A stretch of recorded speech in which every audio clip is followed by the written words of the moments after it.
Imagine you're the most powerful person in the room.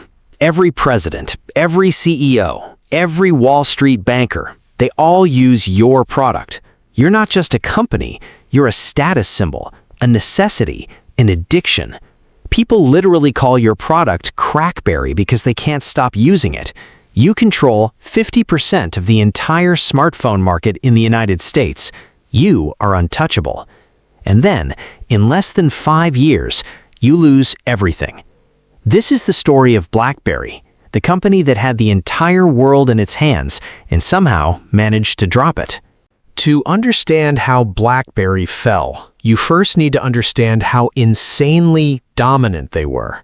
And I mean dominant in a way that's almost hard to believe today. Back in the early 2000s, having a BlackBerry wasn't just about having a phone. It was about belonging to a certain class of people. Politicians used it. Celebrities used it. Barack Obama famously refused to give up his BlackBerry when he became president of the United States. The Secret Service had to create a special secure version just for him. That's how powerful this brand was. The company behind it all was Research in Motion, RIM, founded in 1984 in Waterloo, Canada, by two guys named Mike Lazaridis and Jim Balsillie. Mike was the tech genius, Jim was the aggressive businessman. Together, they built something that no one had ever seen before, a device that lets you send and receive emails from anywhere in the world, in real time, from a device that fit in your pocket. In the 1990s, this was revolutionary, absolutely mind-blowing. Before BlackBerry, if you were a businessman and you needed to check your email, you had to find a computer, sit down, connect to the internet, and wait. BlackBerry changed all of that. Suddenly, you could be in a taxi, in a meeting, on a plane, and still be connected to everything. For the business world, this wasn't just convenient, it was a superpower. And the market rewarded them massively.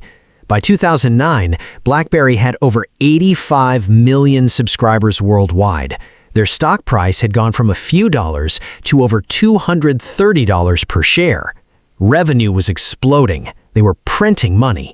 Mike and Jim were celebrated as visionaries, as geniuses, as the men who reinvented communication. And then, Steve Jobs walked onto a stage in San Francisco. January 9th, 2007. Apple's annual keynote. Steve Jobs stands in front of a crowd and says 5 words that would change everything. Today, Apple reinvents the phone. He pulls out the first iPhone, a sleek, beautiful device with no keyboard, just a big glass screen that you touch with your fingers. The crowd goes absolutely insane. Now here's where the story gets interesting, because when Mike Lazaridis and Jim Balsillie watched that presentation, they were not impressed, they were not scared, they were not even curious. They were dismissive. Mike Lazaridis looked at the iPhone and said, and I'm paraphrasing here, that it would never work. His reasoning? The iPhone required too much data. It would destroy phone networks. The battery couldn't handle a full touchscreen. It had no physical keyboard, which meant typing would be slow and inaccurate. And most importantly, it had no enterprise-level security. No serious businessman would ever trust it for sensitive emails. And honestly, in 2007, he wasn't completely wrong. The first iPhone had real limitations. It was slow, it crashed, the battery life was poor, enterprise security was weak. But Mike made one catastrophic mistake. He looked at the iPhone and saw its weaknesses. He should have looked at the iPhone and seen its vision.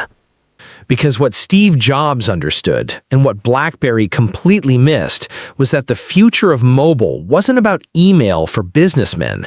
It was about everything for everyone.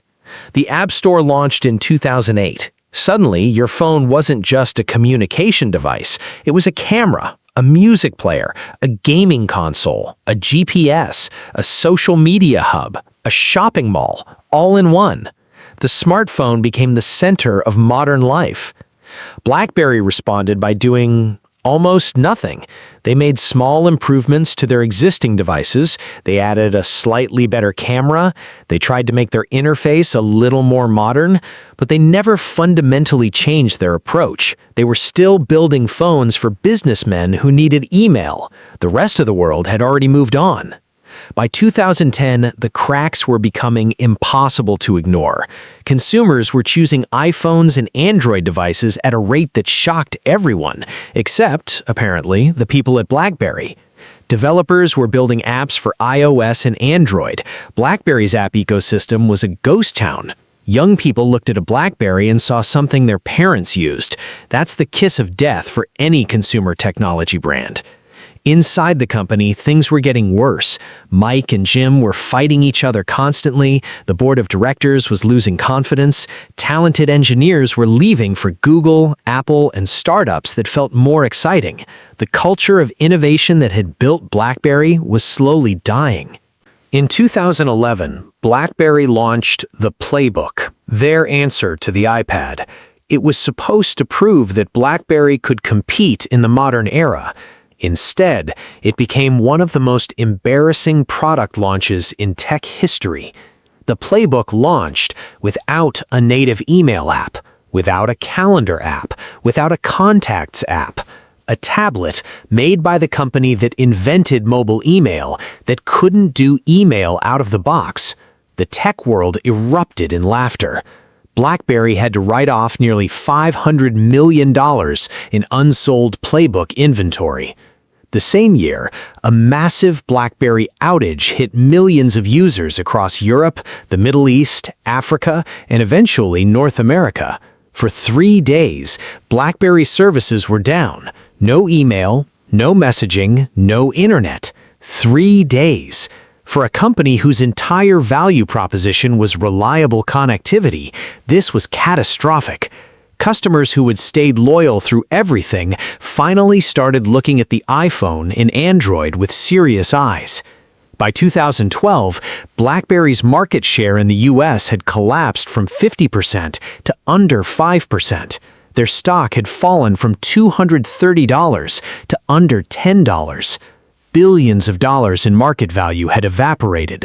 Mike Lazaridis and Jim Balsillie both resigned. The new CEO, Thorsten Heinz, came in with a bold promise. He said BlackBerry would make a comeback with a brand new operating system, BlackBerry 10.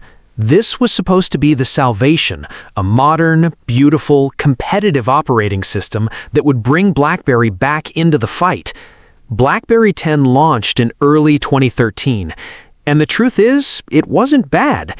Tech reviewers actually praised it. The gesture-based navigation was innovative. The keyboard was still the best in the industry. The operating system was smooth and well-designed. But it was too late. Way too late. By 2013, iOS and Android had millions of apps each. BlackBerry 10 had thousands. Developers had no interest in building for a dying platform. Consumers had no interest in switching back. The network effect, the powerful force that makes people stick to platforms where all their friends and apps already are, was working completely against BlackBerry.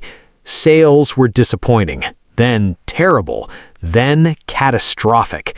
By late 2013, BlackBerry announced a loss of nearly $1 billion in a single quarter. They laid off thousands of employees. They put themselves up for sale. Nobody wanted to buy the whole company. What followed was a slow, painful dismantling of everything BlackBerry had built. They tried selling phones running Android, they licensed their brand to other manufacturers, they pivoted to software and security services, areas where their enterprise expertise still had some value.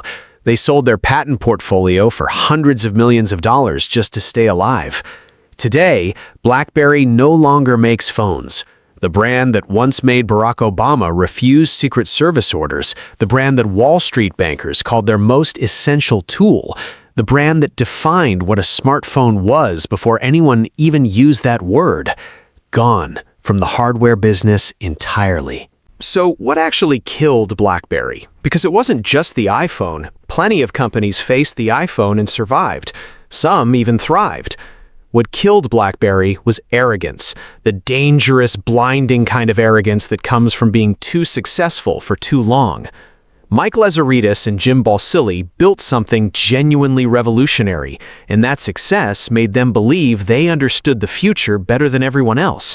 When the world started changing around them, they didn't adapt. They doubled down on what had always worked. They were so focused on what BlackBerry was, a secure, reliable email device for professionals, that they couldn't see what the smartphone was becoming. Everything, for everyone, all the time. The lesson here isn't just about technology. It's about the danger of defining yourself by your past success instead of your future potential. Every company, every person, every industry faces this moment eventually, the moment when what made you great stops being enough.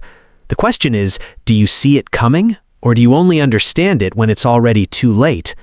BlackBerry didn't see it coming, and by the time they did, the world had already moved on without them.